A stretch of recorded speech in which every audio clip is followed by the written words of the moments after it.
बिस्मिल्लाहिर्रहमानिर्रहीम। स्टूडेंट्स, आज हमारा लेक्चर नंबर 16 है, चैप्टर नंबर 6 का, class first year, subject maths. Start करते हैं अपना लेक्चर।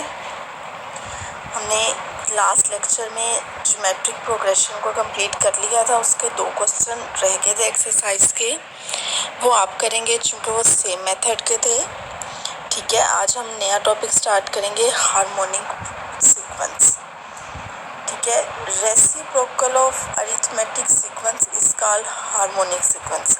हमारे पास जो अरिथमेटिक सीक्वेंस है, अगर आप उसका रेसिप्रोकल ले लें तो आपके पास हार्मोनिक सीक्वेंस बन जाता है, यानी उसको उल्टा दें। ठीक है ना।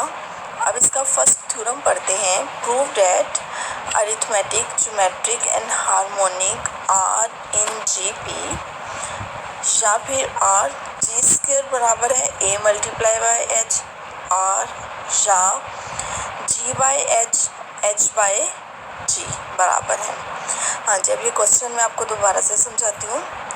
आपको ए का मतलब है अरिथमेटिक स्टार्ट वाला, जी का मतलब है ज्योमेट्रिक सीक्वेंस, एच का मतलब है हार्मोनिक सीक्वेंस। ठीक है, अरिथमेटिक आप पढ़ चुके हैं, ज्योमेट्रिक आप पढ़ चुके हैं, हार्मोनिक क्या है? अरिथमेटिक का रेसिप्रोकल। अब वो कह रहे हैं कि ज्योमेट्रिक सीक्वेंस का स्क्वायर बराबर है अरिथमेटिक मल्टीप्लाई बाय हार्मोनिक, या फिर दूसरा फार्मूला क्या है? ज्योमेट्रिक डिवाइडेड बाय अरिथमेटिक कर लो, बराबर आ जाएगा harmonic divided by geometric. Start करते हैं इसका प्रूफ। अरिथमेटिक में इनका फार्मूला है आपके पास a plus B divided by 2। Geometric का फार्मूला है स्क्वायर रूट ए बी, और हार्मोनिक का फार्मूला आज आप फर्स्ट टाइम पढ़ रहे हैं 2ab divided by a plus B. ठीक है स्टूडेंट्स, ये मैंने बड़ा करके आपको। हाँ जी स्टूडेंट्स, सेकंड थ्योरम इसका देखें। Prove that arithmetic is greater than geometric greater than harmonic. ठीक है, अरिथमेटिक का फार्मूला आपके पास है a प्लस बी ओवर 2, और ज्योमेट्रिक का फार्मूला आपके पास क्या है? Square root A B. आपने प्रूफ करना है कि अरिथमेटिक ग्रेटर देन ज्योमेट्रिक, इसलिए हमने लिखा a plus B over 2 greater than square root A B. ठीक है, a प्लस बी वैसे आ गया, 2 इधर जाके मल्टीप्लाई हो जाएगा, 2 into square root A B. 2 square root A B को इनइक्वालिटी की इस तरफ ले जाएं दूसरी तरफ, यानी कि आपके पास आ जाएगा a plus B minus 2 square root A B greater than 0। ठीक है, ये जो है स्क्वायर रूट ए को आप लिख सकते हो स्क्वायर और स्क्वायर रूट दोनों, देखिए स्क्वायर और स्क्वायर रूट कैंसिल हो जाएंगे, दोबारा ए ही आ जाएगा। इसी तरह बी वाले को, चूँकि हमने इसको कंप्लीट स्क्वायर में लिखना चाह रहे हैं, इस वजह से ये स्टेप किया।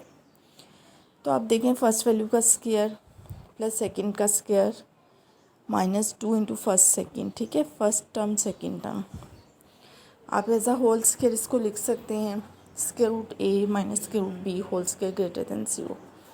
अब जो स्क्वायर टर्म होती है ना, वो ऑलवेज पॉजिटिव। ठीक है, इसका मतलब हुआ कि अरिथमेटिक ग्रेटर देन ज्योमेट्रिक हो गया आपके पास, which is true if A and B are distinct real numbers, यानी कि 2 मुख्तलिफ रियल नंबर्स लोगे तो ये आपके पास जो रिज़ल्ट आया है arithmetic greater than geometric always true. अब इसका सेकंड लेते हैं, ज्योमेट्रिक ग्रेटर देन हार्मोनिक। आपके पास ज्योमेट्रिक का फार्मूला है square root A B, harmonic का है 2ab divided by a plus B. इसको हमने सॉल्व करके ना अगेन शो कर देना है इस रिज़ल्ट को ग्रेटर देन 0। ठीक है, इस पूरे रिज़ल्ट को अब a प्लस बी हमने इस तरफ ले गए इनइक्वालिटी के, और a square root A B को इधर डिवाइड कर दिया।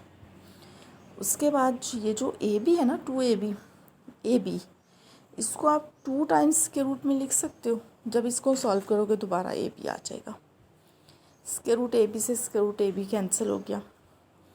ठीक है, ये रिज़ल्ट आ गया। ठीक है, सेम वैसा जैसे ऊपर आया था, इनइक्वालिटी की इस तरफ ले गए। ठीक है, कंप्लीट स्क्वायर की फॉर्म में लिख दिया, स्क्वायर आ गया। इसका मतलब प्रूफ हो गया कि अगर ए और बी आपके पास 2 डिफरेंट नंबर्स हैं, then geometric greater than harmonic. ठीक है, तो आपने इन दोनों, आपके पास पहला जो रिज़ल्ट है इक्वेशन 1 वाला अरिथमेटिक ग्रेटर देन ज्योमेट्रिक, और सेकंड रिज़ल्ट आया ज्योमेट्रिक ग्रेटर देन हार्मोनिक। दोनों को कंबाइन किया, arithmetic greater than geometric greater than harmonic. Prove हो गया जो आपने प्रूव करना था।